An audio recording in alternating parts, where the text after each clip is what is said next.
مولاي صل وسلم دائما أبدا على حبيبك خير الخلق كلهم. مولاي صل وسلم دائما أبدا على حبيبك خير الخلق كلهم. مولاي صل وسلم دائما أبدا. میں نے پہلے بھی کئی دفعہ بتایا آپ کو کہ جب بچہ پیدا ہوتا ہے تو روتا ہے. یہ رونا اس کی زندگی کی دلیل ہوتا ہے. جو بچہ روتا ہوا پیدا نہ ہو وہ بچہ زندہ نہیں ہوتا. تو رونا اس کی زندگی کی دلیل ہے. انسان کو بتایا گیا کہ تجھے ہم نے رونا دے کے بھیجا ہے، ہنسنا تو تم لوگوں سے سیکھتے ہو.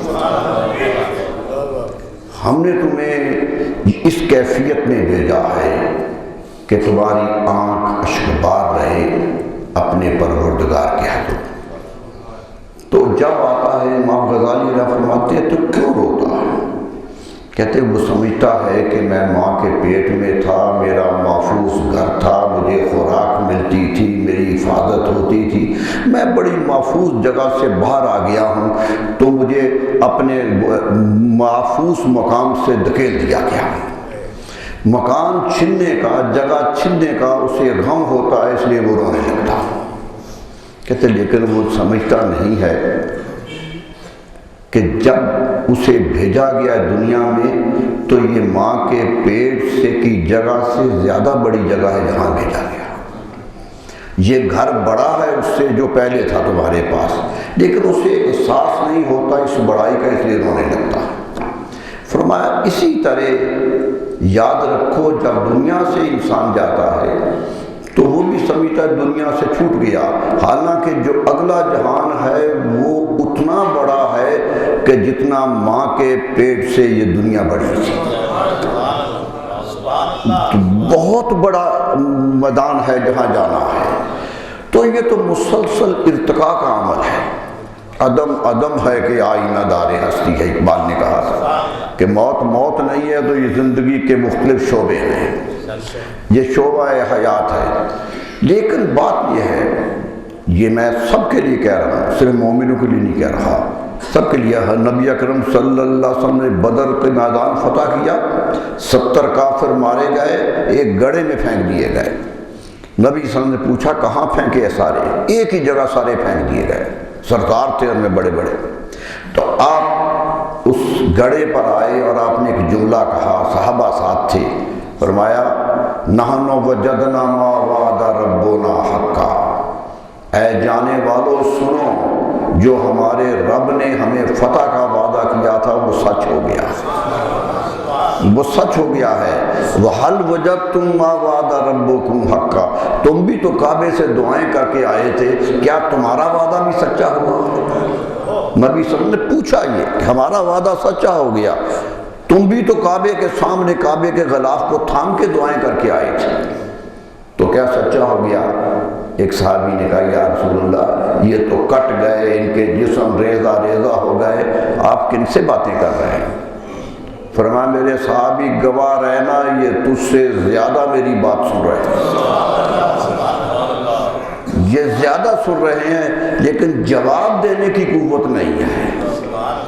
تو معلوم ہوا قانون یہ ہے کہ اگلی زندگی شروع ہو جاتی ہے. قبر میں حساب جب ہوگا، لوگ کہتے ہیں آپ نے سنا کہ حساب ہوگا، تو حساب تو مردے سے تو نہیں زندے سے ہی ہوتا ہے. وہاں ہی پوچھا جائے گا کہ مر ربوں کا سوال ہی گواہ ہے کہ آنے والا زندہ ہے اور وہ جواب دینے کے قابل ہے. جو اچھا جواب دے دے گا جنت کی نظیر ملے گی، جو نہیں دے گا وہ عذاب میں آ جائے گا. تو معلوم ہوا فیصلہ پھر اس کی طرف سے ہے. تو کہنا میں یہ چاہتا ہوں کہ زندگی اور موت اللہ نے پیدا کی ہے. مومن کا کام یہ ہے کہ اسے زندگی ملے تو اللہ کا شکر ادا کرے، سجدہ گزار زندگی ہو، اور جب لمحہ اخیر آئے تو پھر بھی سجدہ گزار. یہی سجدے سے سجدے تک زندگی ہے. بچہ پیدا ہو تو اذان دیتے نا کام، تکبیر بھی کہہ دیتے ہیں. سوچئے کوئی نماز قائم ہو رہی ہے، نماز تو نہیں پڑھی جا رہی، تکبیر اور اذان آپ کہہ رہے ہیں. تو یہ آدمی حیرت زدہ ہوتا ہے کہ کیوں تک اذان کہنی ہے، کیوں تکبیر کہنی ہے. قدرت کہتی صبر کرو. اس کا جواب دیں گے جب یہ مرے گا تو تمہیں کہیں گے اذان نہیں دینی ہے، تکبیر نہیں کہنی ہے، لیکن نماز پڑھ دینی ہے. تو فرمایا ہم نے تو تمہاری زندگی کو ایک نماز بنا دیا ہے کہ اذان سے شروع ہوئی تھی، نماز پہ ختم ہو گئی ہے. تم پڑھو نہ پڑھو، ہم نے تمہیں مومن ہونے کے ناطے سے ایک نماز کا تحفہ دے دیا ہے. ایک نماز کا تحفہ تمہیں دے دیا ہے، اگرچہ تم پڑھتے رہے ہو یا نہیں پڑھتے رہے. تو معلوم ہوا مومن کی زندگی اسی سجدوں کی زندگی ہے. مومن بے چین نہیں ہوتا. کتنے واقعات شہادت کے آئے، پڑھتے رہیے. نبی صلی اللہ علیہ وسلم فرمایا شہید سب سے بڑا وہ ہوتا ہے جو ساری عمر علائے کلمہ حق کرتا رہے، اللہ کا ذکر کرتا رہے، اللہ کے دین کا پرچار کرتا رہے، اور جب جہاد کا موقع آئے تو میدان میں نکلے، نہ اسے خوف ہو نہ جان کی پرواہ ہو، اور اسے تیر آ کے لگے، تلوار آ کے لگے، اسے اتنا دکھ بھی محسوس نہ ہو جیسا پاؤں میں کانٹا لگنے کے ہوتا ہے. فرمایا وہ خوشی سے اسے قبول کر لے. فرمایا فَهُوَ فِي دَرْجَةِ الْعُلْيَا فِي الْجَنَّةِ، جنت میں سب سے اونچے مقام پہ یہ ہوگا، اونچے مقام پہ یہ ہوگا. اور صحابہ کہتے ہیں یہ کہہ کے حضور آسمان کو دیکھنے لگ گئے کہ اینچاں حتیٰ سقطت کلنسط، حدیث کے الفاظ ہیں حتیٰ کہ سر کی ٹوپی گر گئی، اتنا اونچا دیکھا. معلوم ہوا، بتا دیا کہ یہ جو شہادت ہے یہ مقام بلند ہے، یہ مقام بلند ہے. سارے گناہوں پہ پردہ ڈال دیتی ہے ایک شہادت، سب کا. ارے نیک ساری عمر نیکیاں کرتے ہیں تو صالح بنتا ہے نا نیک. قرآن نے جب ذکر کیا من النبیین والصدیقین والشہداء والصالحین، شہداء کا ذکر نیکوں سے پہلے کیا، نیکوں سے پہلے ذکر کیا. حالانکہ شہید ہونے والے کتنے ہو سکتے ہیں جو بہت نیک نہ ہو، میدان میں نکلے ہوں، ایسے آ گئے ہوں، غیرت ایمانی پہ جان دے دی ہو، پہلے نمازیں بھی اتنی نہ ہو، روزے بھی اتنے نہ ہوں، لیکن صالحین سے اونچا مقام ہے. اس لیے کہ ہم اشہد ان لا الہ کہہ کر اللہ کی ایک ہونے کی گواہی زبان سے دیتے ہیں، اور شہید اپنے عمل سے دیتا ہے. وہ اپنے عمل سے شہادت دیتا ہے کہ وہ ایک ہے، دیکھ لو میں نے اپنی جان قربان کر دی ہے. اس سے بڑی شہادت کیا ہو سکتی ہے؟ زبان پہ قسم کھا کے کہوں تو مان لو گے ایک ہے، میں تو جان دے کے کہہ رہا ہوں. اس لیے اسے شہید کہتے ہیں. شہید کا لفظ عربی زبان میں فعیل کا وزن ہے، اور فعیل مبالغے کے لیے ہوتا ہے اور دوام کے لیے ہوتا ہے. دو معنی اس میں، مبالغہ بھی ہے اور تکرار بھی ہے. یعنی شہید وہ شاہد ہے جو ہمیشہ کے لیے شاہد ہے اور اس کی زندگی کا ہر لمحہ شہادت دے رہا ہے. اس کی شہادت دائمی ہے، ہمیشہ کے لیے ہے. اس لیے تو مقام بلند ہے. لوگ تمنا کرتے رہے. حضرت خالد بن ولید دنیا سے گئے تو چارپائی پر تھے تو رونے لگے. صحابہ نے پوچھا روتے کیوں، کیا ہو جائے؟ اتنی جنگیں لڑی، اتنی فتوحات کی، تاریخ میں سب سے بڑے جرنیل، اتنا بڑا نام. فرمایا تمنا تھی کہ جنگ میں شہید ہو جاتا، چارپائی پہ موت آ رہی. یعنی تمنا پھر بھی یہی ہے. تو میرے دوستو، اسلام وہ مذہب ہے جس نے موت کو بھی حیات بنا دیا ہے، موت کو بھی زندگی بنا دیا ہے. مرنے والا ڈرتا نہیں ہے، وہ تو چل کے جاتا ہے. جب میدان سے نکلنے کے لیے آتا ہے تو اسے خبر ہوتی ہے. کیا حضرت امام حسین رضی اللہ عنہ کو خبر نہیں تھی کہ میں وہاں جاؤں گا تو جیت کے آؤں گا؟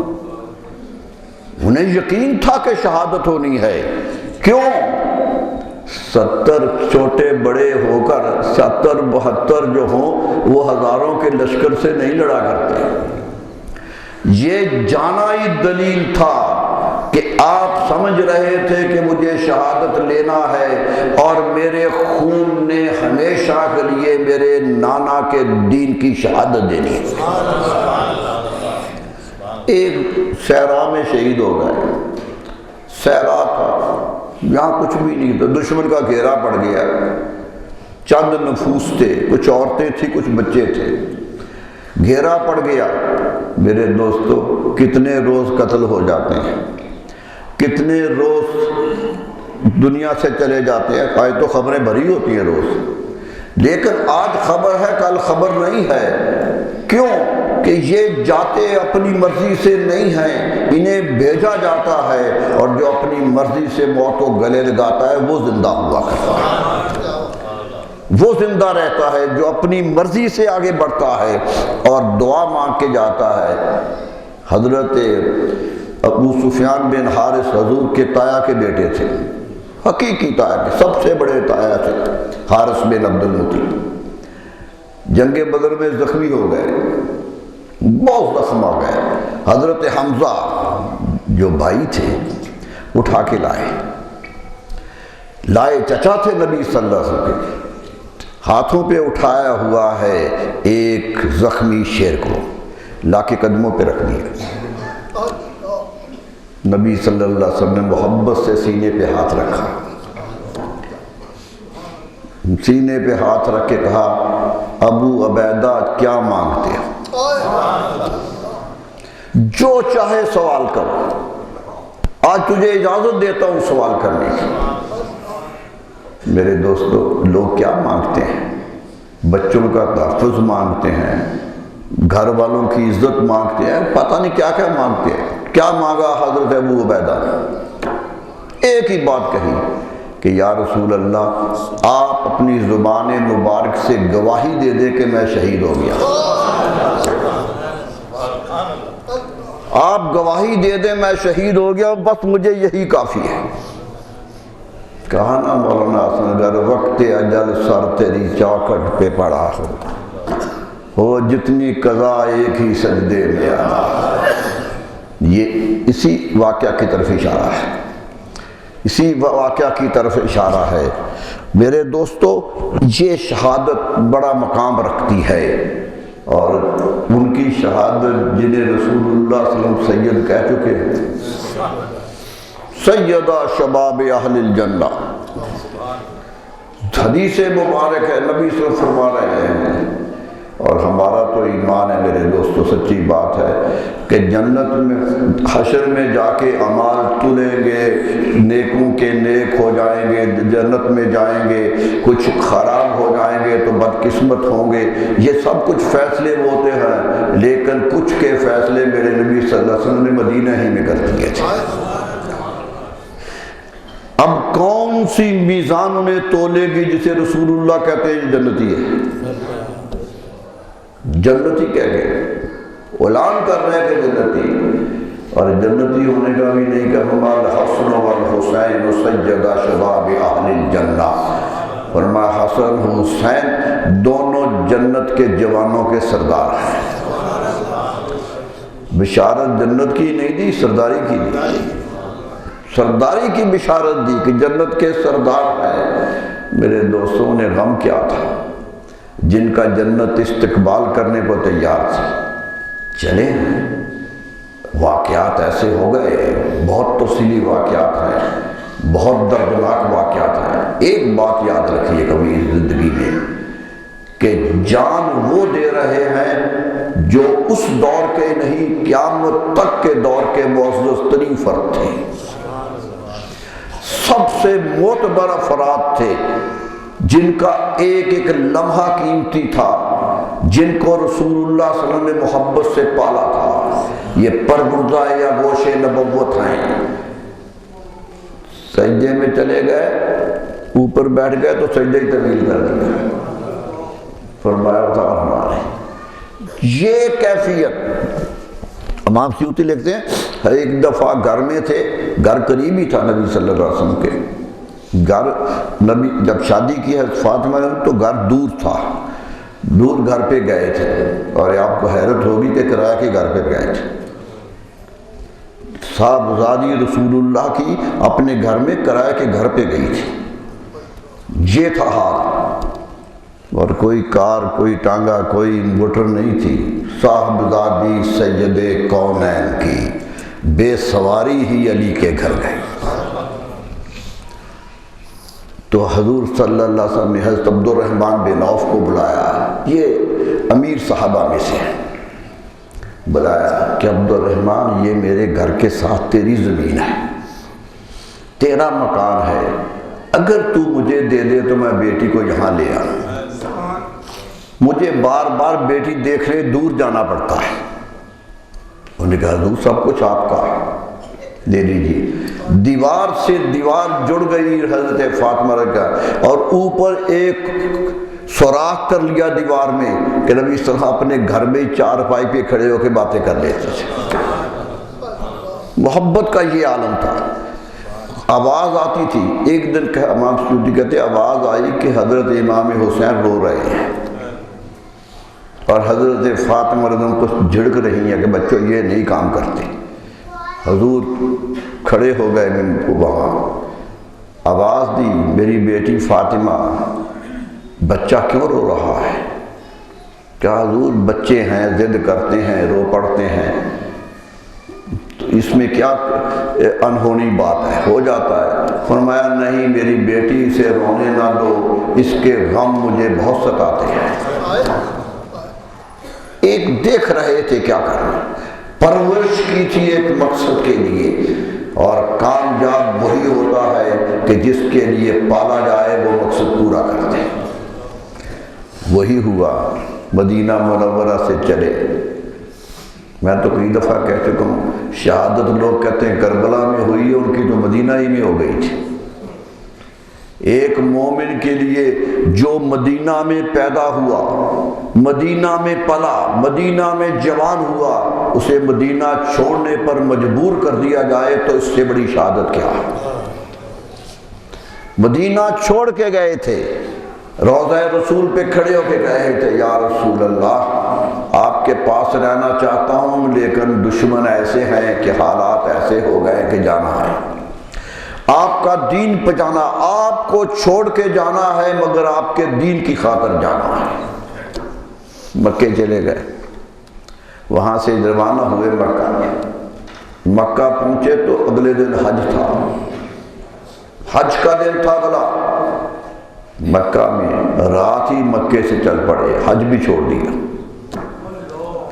حج چھوڑ کے نکلے ہیں، تاریخ کہہ رہی ہے کہ حیرت زدہ ہے کہ جو حرم میں چلا جائے اور حج کا دن ہو، اگلا دن حج کا ہو، معلوم ہوتا ہے، وہ بتا رہے تھے کہ لوگوں ساری محبتیں اپنی جگہ، دین کا تحفظ اپنی جگہ، دین کا تحفظ کرنا ہے۔ یہ غلط عمل ہو رہا ہے جس پر میں شریک نہیں ہونا چاہتا۔ میں یہ بھی سمجھتا ہوں کہ انہوں نے کوئی خلافت کا دعویٰ نہیں کیا تھا کہ میں خلیفہ ہوں، اسے نہ مانو مجھے مان لو، کسی کی بیعت نہیں لی تھی، کوئی خلافت کا دعویٰ نہیں تھا، صرف ایک اصول تھا کہ مومنوں کا امیر وہ ہونا چاہیے جو شریعت رسول پر پابند ہو، جو شریعت رسول کا پابند ہو۔ یزید اس معیار پہ پورا نہیں اترتا، اس لیے حسین ہاتھ نہیں دے گا، ہاتھ نہیں دیں گے۔ ایک ہاتھ کھینچ لیا، صدیوں نے یزید کو قتل کر دیا۔ آج تک وہ چاہت رکھ کے کہ خلیفہ بن جاؤں، خلیفہ نہ مانا کسی نے، نہ اس دور کے لوگوں نے مانا، نہ تاریخ مان رہی ہے۔ میرے دوستو، امام حسین کا ہاتھ کوئی معتبر ہاتھ تھا، کمزور ہاتھ نہیں تھا۔ پیچھے کھچا ہے تو دین کھچ گیا، دین کا مرضی کھچ گئی ہے۔ رسالت کی مرضی یہی تھی کہ ایسا میرے نواسے سے ہو جائے گا، سر داد نہ داد دست در دست یزید۔ سر لے سکتے ہو مگر عطایت کا ہاتھ نہیں لے سکتے ہو۔ اللہ نے کیا بتا دیا کہ مومنوں، امیر بناتے ہوئے سوچو کہ یہ جو امیر ہے یہ میرے رسول کا فرما بردار بھی ہے یا نہیں ہے۔ رسول اللہ صلی اللہ علیہ وسلم کا فرما بردار بھی ہے یا نہیں ہے؟ آج بھی دنیا پکار رہی ہے، آج بھی یہی اصول سامنے ہے دنیا کے۔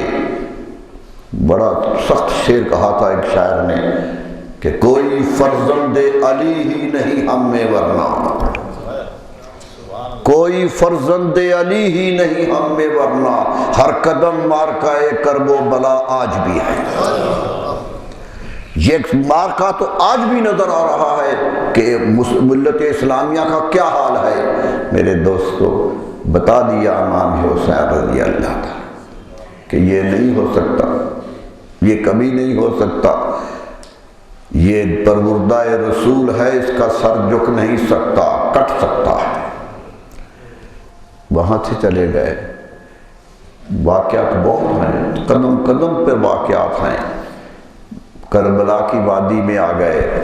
میرے دوستو، قدرت کا فیصلہ یہی تھا کہ کربلا جانا ہے، پانی ساتھ ہو تو پینا نہیں ہے، صحرا میں زندگی گزارنی ہے۔ جنگ ہوئی ایک ایک کو، لیکن ایک سبق دیا، قوم آنے والے کو سبق دیا کہ دیکھ لو میرے چھوٹے چھوٹے ساتھی ہیں، میں نے انہیں کہا ہے کہ چلے جاؤ، کہ یزید کا فیصلہ میرے خلاف ہے، وہ مجھے پکڑنا چاہتا ہے، تم پر تو کوئی اس کا بوجھ نہیں ہے۔ تاریخ کہتی ہے کہ دیا بھی بجھا دیا رات کے وقت، روشنی بھی کم کر دی کہ شرم بھی نہ رہے، نکل جاؤ، تم چلے جاؤ، میں ہوں جس کو پکڑنا چاہتا ہے، میں اکیلا مقابلہ کر لوں گا۔ لیکن جب روشنی ہوئی تو سارے بیٹھے تھے۔ جانثاری کا جذبہ بھی ہے، یہ تھے جانثار، اور کسی نے امام حسین کو میدان میں جانے نہیں دیا، سب نے کہا پہلے ہم جائیں گے۔ اگر آپ پہلے چلے جا کے شہید ہو جاتے تو سارے بچ جاتے، کوئی بھی شہید نہ ہوتا اگر آپ پہلے چلے جاتے۔ لیکن کوئی گوارا نہیں کر رہا ہے کہ ہمارے سامنے امام میدان میں جائیں، کھڑے ہیں، روک رہے ہیں، بچے بھی ہیں، چھوٹے بھی، حتیٰ کہ معصوم بچوں نے بھی جان دی تھی۔ میرے دوستو، بتا دیا لوگوں، اگر جوان چلے جائیں تو اللہ کا گلہ نہ کرو، میں نے جوان دیے ہیں۔ اگر بوڑھے چلے جائیں تو گلہ نہ کرو، میں نے بوڑھے بھی پیش کر دیے ہیں۔ میں نے تو عزت مآب خواتین کو میدان میں کھڑا کر دیا ہے، کیوں کہ دین معتبر ہے۔ اس سے اندازہ کیجئے رسول اللہ کے دین کی قیمت کیا ہے۔ سب قربان ہو سکتے ہیں، لیکن بتا دیا ہماری قربانیاں دین کی خاطر ہیں، دین معتبر ہے، دین کو زندہ رہنا چاہیے۔ سب شہید ہوتے چلے گئے۔ حوصلہ دیکھیے امام مظلوم کا کہ ایک ایک لاش اٹھا کے لا رہے، کوئی کھودنے والا نہیں، انی سے ریت ادھر کرتے ہیں ادھر کرتے ہیں اور درمیان میں لاش رکھ دیتے ہیں۔ یہی ہے بیٹا علی اکبر 18 سال کا جوان، اس باپ کے دل سے پوچھو جس کا 18 سال کا بچہ اس کے سامنے شہید ہو گیا۔ دیکھیے کیا تھا، اور کہتے یہ ہے کہ حضرت علی اکبر کی تصویر دیکھ کر رسول اللہ یاد آ جاتے تھے، شکل کی مشابہت بڑی تھی۔ بیٹے سے کہا بھی، فرمایا نہیں ابا جان مجھے جانا ہے۔ شہید ہو گئے، اٹھائی لاش لے کے آئے اور انی کھود کے زمین میں دفن کر دیا۔ جذبات تھے ایک باپ کے، تو یہ کہا اذا نہ دیجیو کہ میرا گل آزار ہے۔ زمین سے کہنے لگے کہ اے زمین دفن کر رہا ہوں، اپنا ایک پھول دفن کر رہا ہوں، اذا نہ دیجیو کہ میرا گل آزار ہے، برچھی کے پھل سے اس کا کلیجہ فگار ہے، اس کا کلیجہ پھٹا ہوا ہے۔ 18 سال کی ہے یہ دولت حسین کی، 18 سال کی ہے یہ دولت حسین کی، اب ہے تیرے سپرد امانت حسین۔ یہ تھے جذبے، کتنا چکے تو نہیں۔ بیٹا دفن کر کے یہ تو نہیں کہا کہ لشکرو بس ہو جاؤ میں ہتھیار ڈال دیتا، دفن کر دیا، سب کچھ کرتے چلے گئے، اور آخر میدان میں آ گئے وہی جو آنا تھا، سب سے آخر پہ آئے، آخری شہید خود امام حسین ہے رضی اللہ۔ جنگ بھی کی، لڑے بھی، زخمی ہو کے آئے۔ روایات تو آپ نے سنی ہے کہ تلوار لے کے شمر ذل جوشن آ گیا کہ گردن کاٹوں مجھے زیادہ انعام ملے گا کہ میں نے گردن کاٹی ہے۔ دنیا کتنا فریب دیتی ہے انسان کو، سوچئے امام حسین کی گردن کاٹ کر انعام لینا چاہتا ہے۔ یہ ہے انسانی بد فطرتی کی انتہا، یہ ہے انسان دنیا داری کا۔ جب اسے لالچ پڑ جائے تو کیا ہوا، بیچ دیا، کاٹنے لگا۔ تو امام حسین نے کہا ایک لمحہ فرصت دے دو کہ مجھے سجدہ کرنا ہے۔ بتا دیا لوگوں یاد رکھو میں سجدوں کی گود سے چڑھا تھا، آخری سجدہ کر کے جا رہا ہوں۔ آخری سجدہ کیا، سر ایک ہی سجدہ کیا، دوسرا ہوا بھی نہیں کہ سر کٹ گیا، دوسرا کیا بھی نہیں، کٹ گیا۔ میرے دوستوں پر جمعے کی نماز کا سجدہ کر کے چلے گئے، جمعہ کی نماز تھی، سجدہ کیا، چلے گئے۔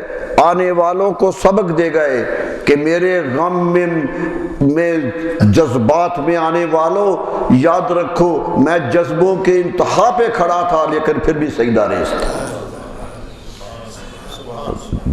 جذبے سارے میرے تھے، چاروں طرف لاشیں پڑی تھی، لیکن میں لاشوں کو تو بھول سکتا تھا، اپنے رب کے سجدے کو نہیں بھول سکتا تھا۔ یہ سجدہ کتنا قیمتی سجدہ ہے، کتنا قیمتی سجدہ ہے۔ حضور صلی اللہ علیہ وسلم فرماتے ہیں میرا مومن جب دنیا سے جائے جو آخری عمل کرتا جائے وہ قیامت تک کرتا رہے گا۔ حدیث مبارک ہے، دیکھیے عظمت امام حسین کی، ایک سجدہ کیا دوسرا نہیں کیا، قدرت کہہ رہی تھی دوسرا نہیں کرنا ہے، دوسرا تو حشر میں کرنا ہے، دوسرا تو حشر میں کرنا ہے۔ اتنا سجدہ طویل ہو گیا، آج بھی سجدہ ان کا جاری ہے میرے دوست، آج بھی سجدہ ان کا جاری ہے۔ اللہ اللہ، لاش سر کاٹا گیا، ظلم کی انتہا ہو گئی، انسان شیطان کی شکل میں سامنے آ رہا تھا، نیزے پہ چڑھا کے جلوس نکال دیا گیا۔ خیال نہیں آیا کہ یہ کون ہے، کوئی ذہن میں الجھن بھی نہیں آئی، لے گئے۔ روایت آتی ہے کہ جب نیزے پہ لٹکایا تو آنکھیں کھلی تھی اور نیچے یوں لاتا تھا جیسے نیچے دیکھ رہی ہے، نیچے دے رہی۔ فاضل بریلوی علیہ الرحمہ نے بڑا نکتہ اٹھایا، بڑا نکتہ اٹھایا، بآنکھ سر ہے نیزہ پہ سوئے زمیں ہے روح، نیزہ بآنکھ سر ہے نیزہ پہ روئے زمیں ہے، سوئے زمیں ہے روح، یعنی ہے ان کو سجدہ ثانی کی آرزو، یعنی ہے ان کو سجدہ ثانی کی آرزو۔ یہ آرزو جب زندگی کا حصہ بن جائے تو پھر زندگیاں سجدوں میں مربوس ہو جایا کرتی ہیں۔ میرے دوستو بتا دیا کہ ماننے والوں، میرے نام پہ غم کا اظہار کرنے والوں، سارے غم اپنی جگہ لیکن سجدے کی اہمیت اپنی جگہ۔ اگر سجدے بھولتے ہیں تو غم نہیں ہے، تم دنیا داری کر رہے ہو۔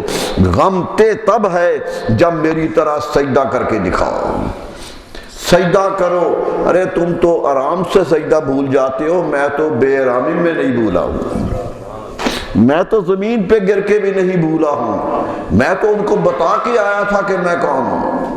کہتے جب گئے تھے میدان میں تو للکار کے کہا تھا کہ تمہیں شک نہ رہے میں کون ہوں، پہچانو مجھے میں کون ہوں، پہچانو، دیکھ لو۔ فخر نہیں کیا، غرور نہیں کیا، بڑی عجز سے ایک عجیب سی بات، یعنی اس نے ایک عجیب سا نقطہ اٹھایا کہ سامنے کھڑے ہو کے کہنے لگے کہ لوگوں یاد رکھو یہ تو نہیں کہا کہ شہ مشرقین ہو، شہ مشرقین تھے، کہہ سکتے تھے، یہ تو نہیں کہا کہ شہ مشرقین ہوں، مولا نے سر جھکا کے کہا میں حسین ہوں۔ کافی ہے دنیا میں کوئی لقب نہ بھی دو مجھے تو میرا نام ہی سارے لقبوں پہ بھاری ہے، میرا نام ہی عزت و جلال والا ہے، کوئی لاحقے کی ضرورت نہیں، کوئی صفاتی اسم کی ضرورت نہیں، میں حسین کے نام کو امر کر گیا، دنیا میں زندہ کر گیا۔ میرے دوستو یہ تھا پیغام جو امام حسین رضی اللہ تعالیٰ عنہ نے دنیا کو دیا، نہیں سر جھکایا، کٹوا دیا سب کچھ۔ اللہ اللہ، یزید کے دربار میں بھی گئے، ابن زیاد کے دربار میں بھی سر لے جایا گیا، یزید کے دربار میں بھی لے جایا گیا میرے دوستو، اور وہ قافلہ لٹا ہوا سفر کرتا کرتا کہاں کربلا، کہاں دمشق اور کہاں دمشق سے مدینہ۔ بچیاں ہیں، عورتیں ہیں، یہ وہ عورتیں ہیں جن پر عصمت پر پورا کائنات فخر کرتی ہے۔ جو تخیرکم تطہیرا کی آیت انہی کے لیے اتری تھی کہ اے اہل بیت تمہیں اتنا پاک کریں گے جتنا پاک کرنے کا حق ہے۔ قرآن کہتا تھا یذھب عنکم الرجس، کوئی برائی آپ کے قریب نہیں آنے دیں گے، قرآن کہہ رہا دور کر دیں گے ہر برائی کو، وہ جو تطہیرکم تطہیرا، اور ایسا پاک کریں گے جیسا پاک کرنے کا حق ہوتا ہے۔ یہ تھا قدرت کا فیصلہ میرے دوستو۔ آیت تو رسول اللہ کے زمانے میں اتری تھی، اس کی تعبیر کربلا میں نظر آ رہی تھی، تعبیر کربلا میں نظر آ رہی تھی کہ پاکیزگی کی انتہا پہ کھڑے تھے، لے گئے، وہاں بھی گئے میرے دوستو۔ مدینہ منورہ یہ قافلہ چند ماہ کے بعد پہنچا ہے، لٹا ہوا قافلہ تھا، کوئی سوائے امام زین العابدین کے کوئی مرد نہیں تھا۔ بعض کہتے ہیں کہ امام باقر بھی تھے جو گود میں تھے، لیکن کوئی فرد نہیں تھا میرے دوستو۔ ایک عابد بیمار تھے، مدینہ منورہ گئے، حضرت ام سلمہ ام المومنین زندہ تھیں، سب سے آخر میں انتقال ہوا ہے ام المومنین ام سلمہ رضی اللہ تعالی۔ گئے، ساتھ لیا تو روضے پہ لے آئے، کیا منظر ہوگا یہ قافلہ جب روضہ رسول پہ پہنچا ہوگا، اس طرح تصور تو کیجیے کہ گئے تھے تو کتنے خوشحال تھے، آئے تھے تو کیا ہے، کوئی بھی نہیں ہے۔ یہ وہاں سے روانہ ہوئے، حج سے چند دن پہلے روانہ ہوئے مدینہ منورہ سے، اور 10 محرم تک سارے کے سارے 2-2.5 گھنٹوں میں سارا کربلا خون و خون ہو گیا، خون آلود ہو گیا سارا کربلا۔ فجر سے جنگ شروع ہوئی، زور تک ختم ہو گئی، اتنی تیزی سے سارے فیصلے ہوئے۔ کھڑی تھی ام سلمہ، رو پڑی، دیکھا روضہ رسول پہ لے آئیں قافلے کو، بچیاں ہیں، عابد بیمار ہیں، چھوٹی بچیاں بھی ہیں، بڑی عورتیں بھی ہیں، روضے پہ کھڑا کر دیا اور پکارنے لگیں۔ شیخ سعدی علیہ الرحمہ نے بڑا پکارا، اس پر بڑا پکارا کہ یا رسول اللہ برارز روضہ ترسا بنگری، یا رسول اللہ روضے سے سر نکال کے دیکھ لیجیے۔ یہ منظر تھا، یا رسول اللہ برارز روضہ سرتا بنگری، اہل بیت خیش تن راسا رغمناک و حزین۔ اہل بیت کو دیکھیے کس طرح زار ہیں، کس طرح غمناک ہیں، کس طرح دکھ میں ہیں، درمیان دشمنان دین گرفتار آمدہ، دشمنان دین کے چنگل میں آ گئے ہیں۔ ام المومنین کہہ رہی ہے کہ دشمنوں دین کے گھیرے میں آ گئے تھے، قسم و وعدہ در جہاں یارا گرفتاری دنی، اے اللہ دنیا میں کسی کو اس طرح مشکل میں شکار نہ کرنا۔ پھر بھی دعائیں دے رہی ہیں۔ میرے دوستو، یہ تھا کیفیت، یہ تھی کیفیت۔ مورخین لیتے ہیں جب یہ قافلہ جا رہا تھا تو آواز آ رہی تھی فضا سے، ہاتف غیبی پکار رہا تھا، اترجو امت قتلت حسینا شفاعت جدہ یوم الحسابی، کیا وہ امت جس نے حسین کو قتل کر دیا ہے اب بھی امید رکھتی ہے کہ ان کے دادا شفاعت کریں گے؟ اب بھی امید لیے ہوئے؟ میرے دوستو، کیا ہوا؟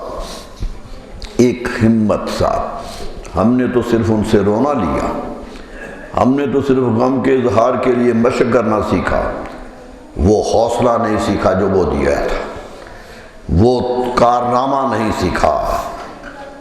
جو جوان بیٹے کی میت پر نہ رویا وہ حسین، کوئی آہوزاری نہیں کی، کوئی پکار نہیں کی کہ یا اللہ بچا لے، ہم مرتے جا رہے ہیں، ہم قتل ہوتے جا رہے ہیں۔ جو جوان بیٹے کی میت پر نہ رویا وہ حسین، جس نے سب کچھ کھو کے بھی کچھ بھی نہ کھویا وہ حسین۔ وہ کہ اشک غم کو سانچے میں خوشی کے ڈھال کے، غم کو خوشی بنا دیا، وہ کہ اشک غم کو سانچے میں خوشی کے ڈھال کے، مسکرایا موت کی آنکھوں میں آنکھیں ڈال کے۔ یہ دکھا دیا، مسکرایا موت کی آنکھوں میں آنکھیں ڈال کے۔ کربلا کیا حسرت و اندوہ کا افسانہ ہے؟ کیا یہ حسرت و اندوہ کی کہانی ہے یا کیا یہ چیخو پکار کی کہانی ہے؟ کربلا کیا حسرت و اندوہ کا افسانہ ہے، یہ تو غافل یادگار ہمت مردانہ، یہ تو غافل یادگار ہمت مردانہ۔ اتنی طاقت دکھا دی، مظلومیت ظلم کے سامنے یوں اکڑ گئی کہ کائنات آج تک دیکھ رہی ہے، آج تک حیرت زدہ ہے کہ کیا ہو گیا ہے، کتنا مظلوم تھے، کس طرح دنیا سے گئے۔ لیکن میرے دوستو، یہ بتا دیا کہ آنے والی نسل یاد رکھنا کہ رسول اللہ کا نواسہ بھی ہو، رسول اللہ کی گود میں پڑا بھی ہو، ایک ایک لمحہ جس کا قیمتی ہے وہ بھی دین پہ قربان ہو سکتا ہے۔ تم سوچو کیا کرو گے؟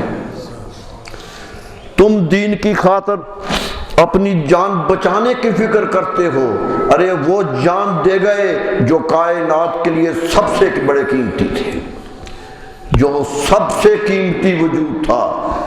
اللہ اللہ میرے دوستو، حقیقت یہ ہے کہ کربلا ہمیں آج بھی سبق دے رہا ہے۔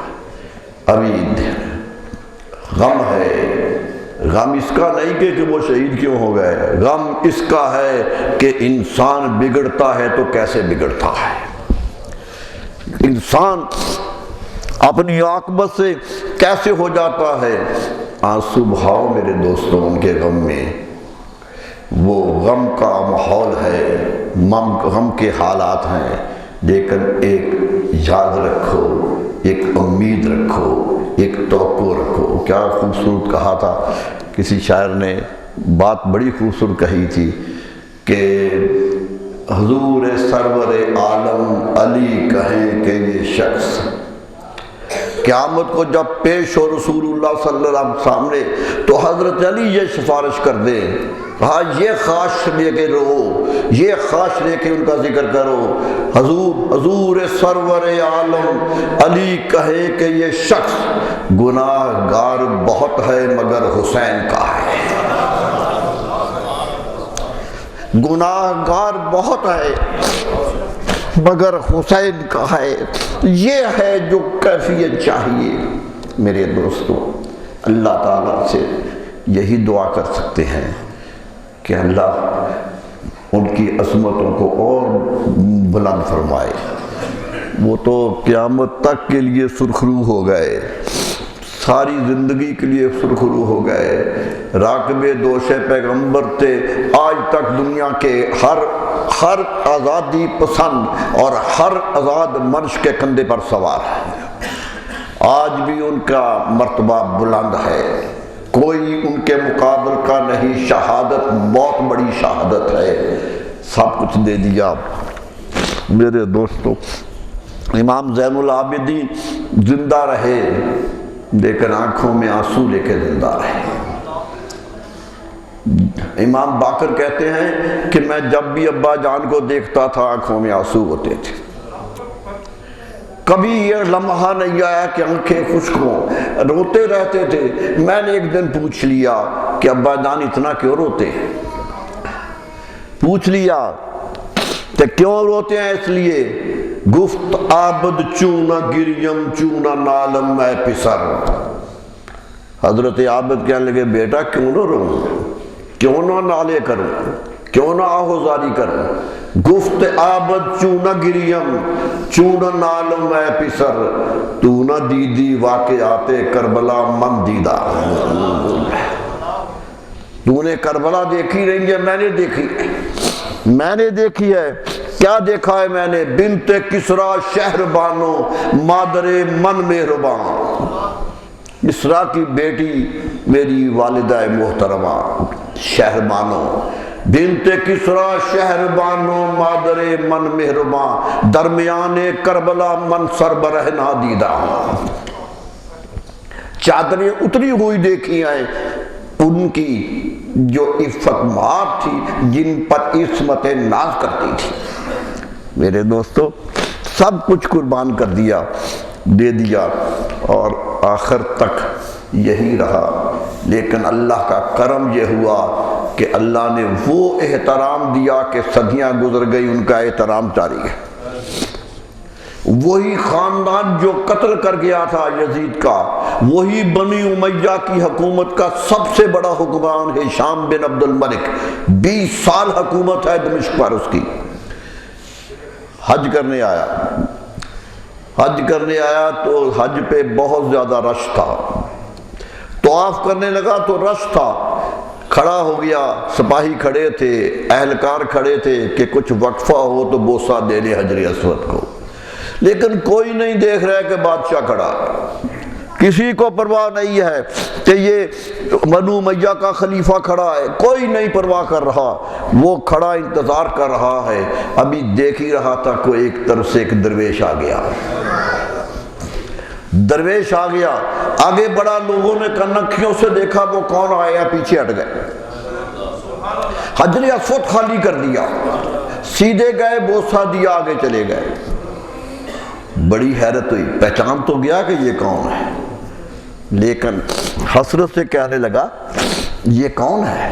من ھذا، یہ ہے کون؟ اتنی عزت ہوئی ہے۔ اس کے دربار کا شاعر جو ساتھ کھڑا تھا، جو اس کے ساتھ حج پر آیا تھا، اس کی غیرت ایمانی جاگ اٹھی، چیخ اٹھا کہ یہ تجھ کہتا ہے یہ کون ہے، یہ توہین کر رہا ہے، تجھے خبر ہے یہ کون ہے؟ تو کہنے لگا بادشاہ بتاؤں یہ کون ہے؟ بادشاہ بتا دوں یہ کون ہے؟ ھذا الذی تعرف البطحا وطاطہ، یہ وہ ہے کہ تو کہتا ہے کہ یہ کون ہے، اسے تو کعبہ کے نیچے جو کنکر پڑے ہیں وہ بھی جانتے کون ہے۔ ھذا الذی تعرف البطحا وطاطہ والبیت یعرفہ والحل والحرم، کعبہ بھی انہیں جانتا ہے، کعبہ پہ آنے والے حاجی بھی انہیں جانتے ہیں، اور جو نہیں آئے وہ بھی انہیں جانتے ہیں، سارے جانتے ہیں یہ کون ہے۔ تو کیسے کہہ رہا ہے یہ کون ہے؟ لیسا قولک من ھذا ینکرہ، تیرا یہ کہنا کہ یہ کون ہے اسے چھوٹا نہیں کرے گا۔ ھذا التقی النقی صاحب العلم، یہ متقی ہے، نقی ہے، صاحب علم ہے۔ بادشاہ کو غصہ آ گیا کہ شاعر میرا اور تعریف ان کی کر گئے۔ کون تھے؟ حضرت زین العابدین تھے۔ غصہ آ گیا، گرفتار کر لیا، قید میں ڈال دیا غصے میں، حضرت امام زین العابدین کو کسی نے بتایا کہ فرزدق نے یہ کہا اور قید ہو گیا، ایک تھیلی اشرفیوں کی بھیجی کہ اب تو اسے انعام نہیں ملتا ہوگا، شاعر تو بادشاہوں کے دربار پہ پلتے ہیں، وہاں سے ملتے نہیں ملتا ہوگا، تو تھیلی بھیج دی، فرزدق نے واپس کر دی، کہنے لگا بڑے شعر کہے بڑے انعام لیے، لیکن یہ شعر انعام کے لیے نہیں کہا تھا، عقیدے سے کہا تھا، میرا عقیدہ ہے جو میں بولتا ہوں، یہ تھا بیان۔ قدرت کہہ رہی تھی تمہارے دربار میں پلنے والا بھی تمہارا نہیں ہے، میرے رسول کے نواسوں کا ہے۔ یہی دنیا ہے میرے دوستو، دنیا رہی، اللہ تعالیٰ یہ دن محبت سے گزارنے کی توفیق عطا فرمائے۔ مجھے حیرت ہوتی ہے جب اس پہ پریشانیاں ہوتی ہیں، جب کچھ میرے دوستو غم ان کا سب کو ہے، کوئی کسی طرح منا رہا ہے، کسی طرح منا، آپ کو جائز نہ سمجھے، لیکن غم تو سب کو ہے، غم تو سب کو ہے۔ وہی غم حسین میں جو رونا ہے، اس کے ثواب پہ تو کسی کو شک نہیں، اس کو تو کسی کو شک نہیں ہے۔ میرے دوستو حدیث میں آتا ہے، روایت میں آتا ہے کہ حضرت ام سلمہ کو رسول اللہ صلی اللہ علیہ وسلم نے ایک شیشی دی تھی جس میں کچھ ریت سی تھی، فرمایا ام سلمہ یہ اپنے پاس رکھنا، تیری عمر لمبی ہوگی، اس کو دیکھتی رہنا، جب یہ خون ہو جائے میرا حسین شہید ہو گیا ہوگا۔ کیا رسول اللہ دیکھ نہیں رہے تھے کیا ہو رہا ہے؟ میرے دوستو یہاں ہمیں بیٹھے ہوئے کو دیکھ رہے ہیں، وہاں کیوں نہیں دیکھ رہے تھے؟ وہ تو نواسے تھے، ان سے دیکھ رہے تھے، پر خود مصطفیٰ نے فرش زمین سے اٹھا لیا اور فاطمہ نے اپنے گلے سے لگا لیا۔ یہ تھی حال کہ دیکھ رہے تھے، لیکن یہی کہہ رہے تھے، غم نہیں کر رہے تھے، پریشان نہیں ہو رہے تھے، خوش ہو رہے تھے کہ میرا بیٹا استقامت کے انتہا پہ کھڑا ہے۔ کل کوئی امت قیامت میں سب نبی آئیں گے تو میرا فخر یہ ہوگا کہ میرا حسین دیکھو کیا تھا، کتنی عزت و احترام سے آیا ہے۔ میرے دوستو اس کو اپنے لیے حوصلہ بنائیے، اس کو اپنے لیے نیکیوں کا ذریعہ بنائیے، نیکی کرنے کی عادت ڈالیے۔ ایک چھوٹا سا مفاد کی خاطر آدمی گناہ کرنے لگتا ہے، ارے جان دے کر بھی نہیں جھکے، کیا سبق دے گئے، کیا سبق دے گئے کہ چڑھ جائے سر کٹ کے سر تیرا نیزے کی نوک پر، لیکن تو فاسقوں کی عطایت نہ کر قبول۔ یہ درس دے کے گئے تھے کہ کبھی کفر کے سامنے نہیں جھکنا ہے۔ میں تھوڑے کے ساتھ تھا، میں بچوں کے ساتھ تھا، مجھے یقین تھا کہ وہ غالب آ جائیں گے، لیکن میں نے اپنی مفتوحانہ کیفیت کو بھی فاتح سے ٹکرا دیا تھا اور بتا دیا تھا کہ ہمت کرے، جو زندہ رہنے سے ہی لوگ زندہ نہیں رہتے، مر کر بھی زندہ رہا کرتے۔ کون کہتا ہے وہ مر گئے؟ جتنے وہ زندہ ہیں اتنا کوئی بھی زندہ نہیں۔ ان کی شان کیا ہے، ان کی آن کیا ہے؟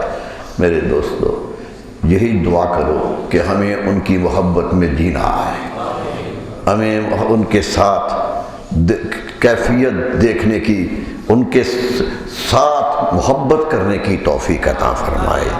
محبت کیجیے، ان کے لیے اپنی قربانیاں پیش کیجیے، یاد کیجئے واقعہ کے ایک ایک منظر کو ساتھ کیجئے۔ مولانا ابو الحسنات علیہ الرحمہ نے اور آکے غم لکھ دی تھی کہ تاکہ اہل سنت یہ نہ کہیں کہ ہم واقعات کس طرح پڑھیں کہ وہ بیان کرتے ہیں تو یہ سنتے نہیں، تو اور آکے غم مولانا ابو الحسنات علیہ الرحمہ کی کتاب پڑھیے گا، پورا کربلا کا واقعہ ہے، پورا واقعہ ترتیب سے بیان کر دیا ہے، اور زبان بھی مولانا ابو الاسناد کی ہے جن کی زبان سے موتی گرا کرتے تھے. ارے لفظ لفظ پہ ایک قیمتی احساس ہوتا تھا. میں نے بہت بچپن میں ان کو سنا ہے اور حقیقت یہ ہے کہ ایک ایک لفظ سے موتی جھڑتے ہوئے نظر آتے تھے اور آ کے غم پڑیے تو مولانا بولتے ہوئے نظر آتے.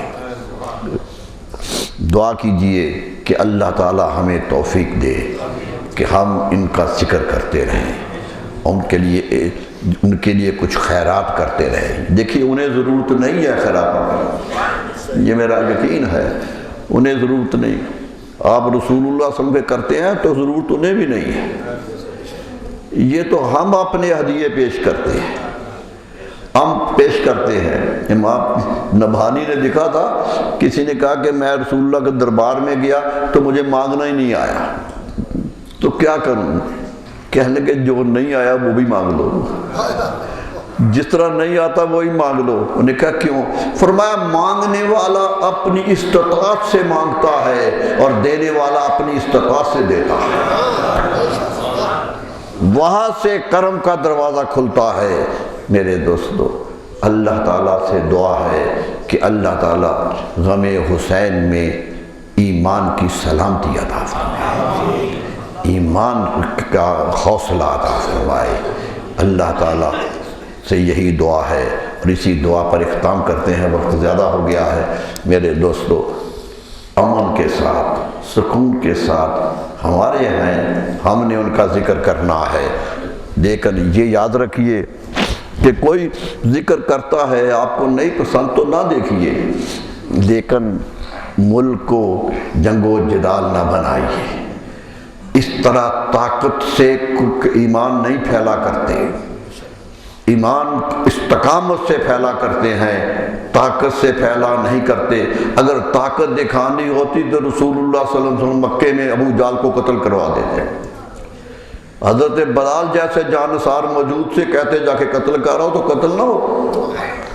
مکے میں ایک قتل نہیں ہوا، سارا ظلم برداشت کر لیا، ایک نہیں ہوا، کچھ نہیں ہوا، خبر گاری کرتے رہے. اور مدینے میں بھی اگر شہادتیں ہوئی تو وہ آئے تھے، آپ نہیں آئے تھے. یہی مومن کا رواج ہے. مومن امن پسند ہوتا ہے، مومن سلامتی کے لیے ہوتا ہے. اسلام میں سلامتی ہے، ایمان میں امن ہے. اللہ تعالی ہمیں امن و سکون سے رہنے کی توفیق عطا فرمائے. وما علینا الا البلاغ. مولاي صل وسلم دائما أبدا على حبيبك